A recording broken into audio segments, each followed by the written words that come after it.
Dikatakan Kolose 3 ayat 1 dikatakan, hai kamu yang dibangkitkan Allah, carilah perkara-perkara yang di atas. Pikirkanlah perkara-perkara yang di atas.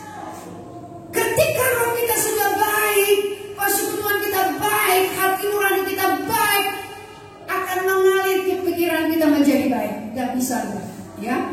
Kehendak kita juga akan baik, perasaan kita juga akan baik, dan keinginan kita akan menjadi keinginan yang baik. Jadi semua dari roh. Roh yang sehat membuat jiwa kita akan sehat. Dan kalau sudah roh kita sehat, jiwa kita sehat, itu akan mengikut ke tubuh. Tubuh saudara akan kuat. Tubuh saudara akan sehat. Ya, nggak apa namanya? Ada kekuatan, ada imun dalam tubuh kita. Dan saudara, lewat roh kita, lewat jiwa kita yang baik, ada kekebalan tubuh dalam hidup kita untuk melawan semua kelemahan. Maka roh kita, kalau jadi semua dari roh, bersumbernya dari roh kita. Sekali lagi, kalau roh kita sehat, akan mempengaruhi roh kita, jiwa kita akan sehat. Kalau roh kita sehat, jiwa kita sudah sehat, maka tubuh kita akan ikut. Kalau roh kita baik dengan Tuhan, persekutuan baik dengan Tuhan, maka pikiran kita akan baik tentang Tuhan. Kita bisa percaya sama Tuhan, kita bisa meyakini firman Tuhan. Kalau ada pikiran kita baik, keinginan kita baik, maka akhirnya itu akan membawa saudara tubuh ini kan ikut. Ada kerinduan untuk datang beribadah sama Tuhan. Secapek apapun kita, seletih apapun kita, ada kekuatan Tuhan memampukan saya dan saudara untuk bisa datang bersekutu dengan Tuhan. Tapi saya katakan saudara, kalau roh kita tidak baik, roh kita tidak sehat, maka terganggu pikiran kita, stres, ya khawatir, takut, bingung. Itu yang terjadi. Akhirnya apa saudara? Tubuh kita juga sakit, maka timbullah penyakit mah, depresi, saudara kasih, dan penyakit-penyakit yang lain. Jadi semuanya sumbernya dari mana? Pelihara roh kita dengan baik. Saudara kasih. Jadi bagaimana caranya untuk bisa memelihara roh kita? Apa yang harus kita lakukan biar roh kita sehat, biar roh kita kuat? Saudara kasih. Bahkan dikatakan di sini hal yang pertama yang perlu kita lakukan, dikatakan saudara kasih Matius 4 ayat 4, ya. Saudara kasih Matius 4 ayat 4. Matius 4 ayat 4 saya baca untuk saudara, dikatakan di sini, saudara kasih, ya. Tetapi Yesus menjawab, ada tertulis, manusia hidup bukan dari roti saja, tetapi dari setiap firman yang keluar. Iya. Jadi sekali lagi, kalau manusia hidup dari makanan, harus makan 3 kali 1 hari, ya saudara kasih, bahkan lebih kadang-kala. Saudara minum 2 liter air setiap hari, saudara kasih, atau 1,5 liter, saudara kasih, ya. Saudara kasih, biar sehat tubuhnya. Tapi saudara, roh kita juga harus demikian. Harus kasih makan. Makanan roh kita apa? Firman. Maka firman Tuhan berkata, Mazmur 119 ayat 11, apa dikatakan? Ya saudara kasih, dalam hatiku aku menyimpan janjimu supaya aku jangan berdosa.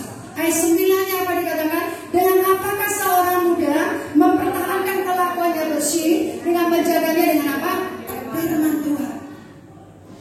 Orang muda maksudnya di situ bukan hanya anak-anak remaja, bukan. Rohani kita ini yang lagi muda, bagaimana caranya tetap kita bisa kokoh di tengah-tengah persoalan? Saudara kasih, harus simpan firman Tuhan. Itu kekuatannya, itu renungannya. Maka dikatakan Yosua 1 juga pada hal yang biasa sudah kita tahu.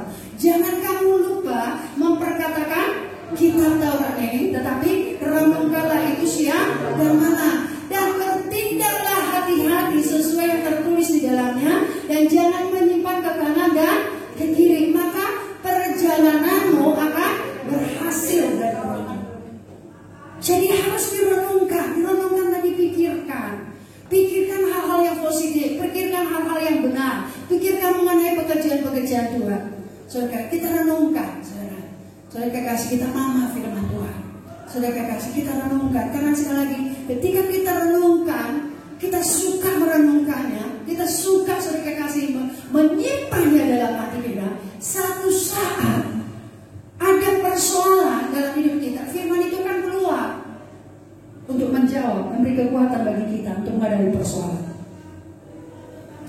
nggak pernah kita simpan, nggak pernah kita renungkan, bahkan nggak pernah kita baca, nggak pernah kita dengar, nggak bisa. Maka kadang-kadang bingung ketika ada masalah, stres ketika ada masalah. Kenapa? Nggak ada firman yang keluar. Maka dikatakan Mazmur 1, apa dikatakan? Berbahagialah orang yang tidak duduk dalam kumpulan pencongong, yang tidak berdiri di jalan orang berdosa, yang tidak berjalan menurut nasihat orang fasik. Tapi apa dikatakannya?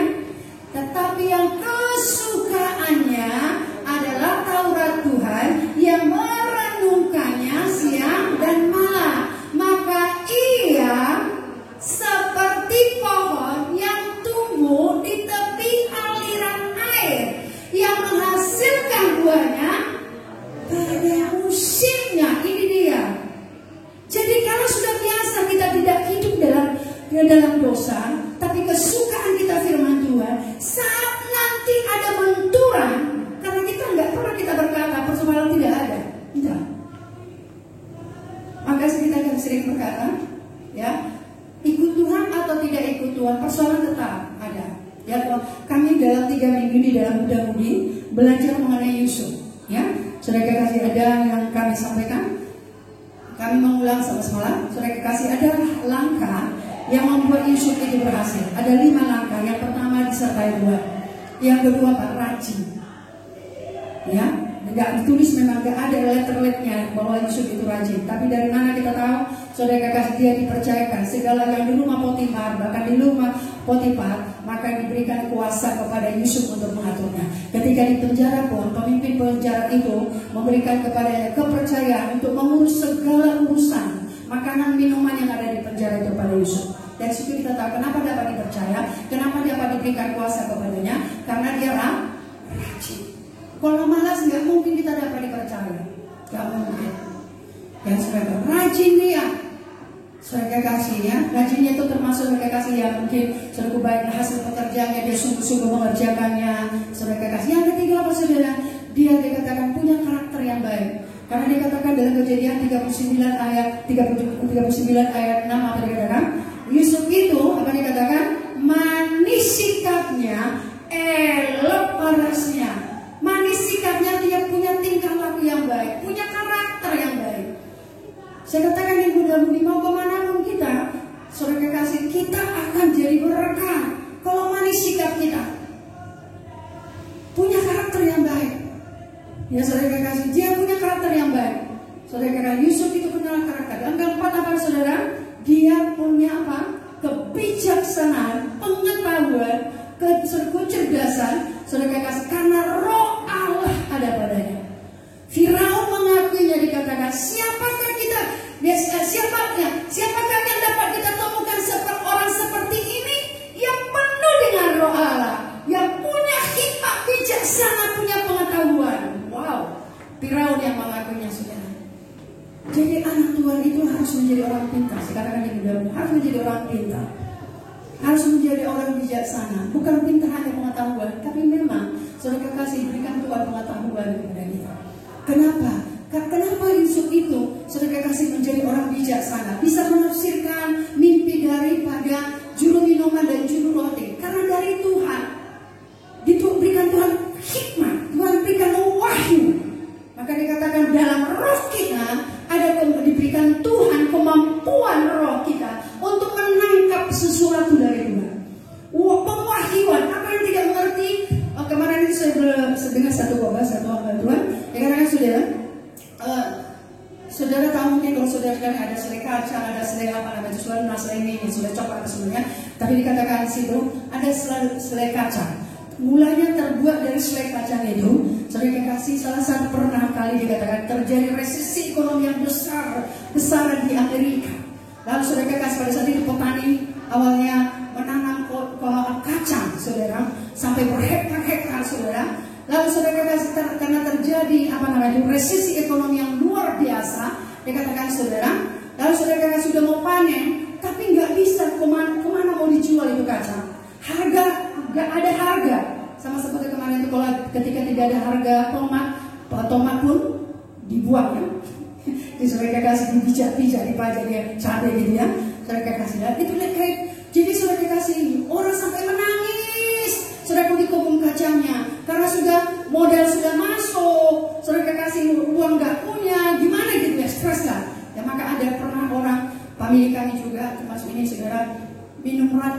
saudara kekasih di kebunnya. Kenapa? Dia sudah berhektar cabenya, saudara kekasih dia minjam modal, saudara kekasih itu apa semuanya. Ketika panen, bagus cabenya, bagus, tapi harga cabai pada satu 5.000. Stres lah dia, saudara, minum racun dan mati. Anak masih kecil. Saudara, tapi ini saudara kekasih itu dikatakan ketika terjadi seperti itu, saudara, di Amerika, saudara kekasih, lalu ada satu anak Tuhan dikatakan yang percaya Tuhan. Pada saat itu saudara kekasih, orang tua lain juga jerit, dia juga termasuk jerit, tapi jerit sama Tuhan. Lalu dia berkata sama Tuhan, dikatakan harga kacang gak ada lagi resesi, aku tidak mengerti apa yang harus dilakukan. Tolong aku Tuhan, apa yang harus dilakukan, ajari aku. Dia jerit di kebun kacangnya. Lalu Tuhan kasih satu pengetahuan, satu kemampuan bagi dia untuk mengangkat sesuatu. Saudara kasih, lalu Tuhan ajari dia bagaimana caranya mengolah dari kacang itu berubah menjadi selai. Itulah pertama kali dia katakan ada selai kacang. Allah kita, Allah yang luar biasa. Maka firman Tuhan berkata, Allah bisa mencipta dari yang tidak ada bisa menjadi ada. Tapi bagian saya dan saudara sebagai anak-anak Tuhan harus pelihara roh kita. Jangan langsung down, jangan langsung stres, langsung kasih menyalahkan kiri kanan depan. Saudara katakan tidak, duduk aja di kaki Tuhan. Mungkin ketika kita duduk nangis, mungkin jerit sama Tuhan, oke, tidak apa-apa. Saudara, kalau nangis di hadapan Tuhan, tidak masalah itu. Selesai nanti saudara menangis di kaki Tuhan, pasti Tuhan ada buka jalan. Tidak bisa, saudara kasih, tidak bisa, tidak, saudara. Itulah maka dikatakan saudara kasih, Tuhan kasih sesuatu bagi kita. Maka dikatakan pelihara roh kita. Saudara, pelihara roh kita yang cenderung takut akan Tuhan. Pelihara roh kita yang suka firman Tuhan. Karena firman itu sanggup menciptakan dari yang tidak ada bisa menjadi ada. Dia berkuasa, sebentar kita lihat ya saudara. Jadi harus punya firman yang hidup. Kalau kita mau hidup dalam Tuhan dan kokoh rohani kita, harus punya firman. Kalau nggak bisa, nggak mampu kita. Ya, saudara kekasih dikatakan di sini, Roma 4. Saudara kekasih ayat 17. Nanti kita lihat ayat 21-nya. Oke, ayat 17 sama-sama kita baca dua-duanya. Seperti ada tertulis, engkau telah kutetapkan menjadi bapa banyak bangsa di hadapan Allah yang kepadanya ia percaya, yaitu Allah yang menghidupkan orang mati dan menjadikan yang dengan firman-Nya apa yang tidak ada bisa menjadi ada. Firman ini akan bisa menciptakan. Firman ini bukan hanya huruf, tapi firman ini adalah roh, bisa menciptakan bagi kita dari yang tidak mungkin, dari yang tidak ada bisa menjadi ada. Karena ayat 21-nya berkata, dua-dua yang dengan penuh keyakinan bahwa Allah berkuasa untuk melaksanakan apa yang telah Ia janjikan. Dia berkuasa. Dikatakan di ayat yang lain bahwa Allah itu tidak pernah gagal. Dan Allah kalau sudah berfirman, Dia akan lakukan sempurna dan segera itu firman Tuhan. Tapi kuncinya, adakah saya dan saudara yang hidup oleh roh Tuhan punya kepercayaan pada firman Tuhan. Sampai sekarang firman Tuhan berkata dalam Ibrani 13 ayat 8 bahwa Yesus itu tetap sama kemarin, sekarang, sampai selama-lamanya. Jadi kalau sudah berfirman di sini, tinggal kita yang hidup dalam roh untuk menangkapnya, mempercayainya, mengakukannya. Sama seperti Petrus itu bisa dijadikan dia menjadi sedekat di atas batu karang ini. Dikatakan aku akan mendirikan sidangku karena Allah mau tidak pernah akan mengalahkannya. Kenapa saudara? Saudara kasih karena dia punya pengakuan.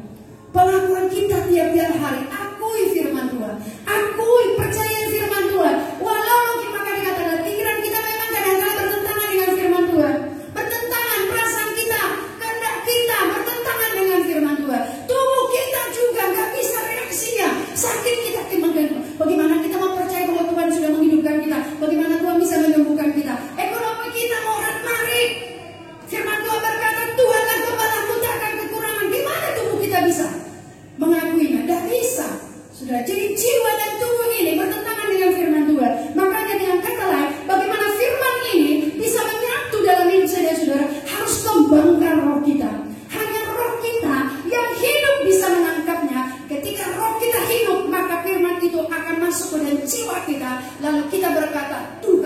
gembalaku takkan kekurangan aku. Amin saudara. Makanya saudara, ya, jadi harus punya firman. Firman ini yang bisa kita hidup. Firman ini membuat saya dan saudara bisa kuat ketika tidak ada kekuatan apa-apa lagi. Firman ini menjadi penolong, sahabat yang luar biasa. Ketika orang lain gak mau tahan dengan persoalan kita, tapi firman bisa bicara bagi kita, menguatkan kita, menolong kita. Amin saudara. Dia sahabat yang mulia. Ketika orang lain tak bisa bikin apa-apa sama kita, firman akan berbicara bagi dia. Ketika sendirian saudara gak ada yang